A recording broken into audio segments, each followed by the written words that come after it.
ನಮಸ್ತೆ ಸ್ನೇಹಿತರೆ, ಇವತ್ತು ನಾವು ಸಿರಿಗಿರಿ ಲವ್ ಸ್ಟೋರಿ ಅಂತ ಒಂದು ಹೊಸ ಕಿರುಚಿತ್ರ ಮಾಡ್ತಾ ಇದ್ದೀವಿ.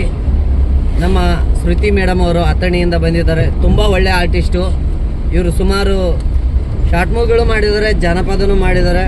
ಆಮೇಲೆ ಒಳ್ಳೆ ಕಲಾವಿದರು. ನಮ್ಮ ಭಾಗದಲ್ಲಿ ಇತ್ತೀಚೆಗೆ ಅಂದರೆ ರಾಯಚೂರಿಗೆ ಇವಾಗ ಬಂದಿದ್ದಾರೆ ಇವರು. ಈಗ ನನ್ನ ಚಾನಲ್ ನೋಡ್ತಾ ಇರ್ತೀರಾ. ಇವ್ರನ್ನ ಕರೆಸಿ ತುಂಬ ಒಳ್ಳೆ ಕಲಾವಿದರು. ನೀವು ಕಲಾವಿದ್ರನ್ನ ಬೆಳೆಸ್ಬೇಕಾಗಿ. ಆಮೇಲೆ ಶ್ರುತಿ ಮೇಡಮ್ ಅವರು ನಮ್ಮ ಟೀಮ್ ಬಗ್ಗೆ ಒಂದೆರಡು ಮಾತಾಡ್ತಾರೆ. ಇವತ್ತು ಬೆಳಗ್ಗೆಯಿಂದ ಶೂಟ್ ಮಾಡಿದ್ದೀವಿ, ತುಂಬ ಸುಸ್ತಾಗಿದ್ದಾರೆ ಅನಿಸುತ್ತೆ. ಮೇಡಮ್, ನಮ್ಮ ಟೀಮ್ ಬಗ್ಗೆ ಒಂದೆರಡು ಮಾತು ಮೇಡಮ್ ಹೇಳ್ರಿ ಮೇಡಮ್ ಅವ್ರು. ನಮ್ಮ ಶೂಟಿಂಗ್ ಬಂದಿದ್ರಿ ಹೇಳ್ರಿ ಮೇಡಮ್ ಅವರ. ಇದ ಫಸ್ಟ್ ಟೈಮ್ ರಾಯಚೂರ್ಗೆ ಬಂದಿದ್ರಿ. ಇವ್ರು ಎಲ್ಲರೂ ಚಲೋ ತಾಯಿ ನೋಡ್ಕೊಂಡಾರು. ಸೊ ಇವ್ರ ವಿಡಿಯೋ ಲೈಕ್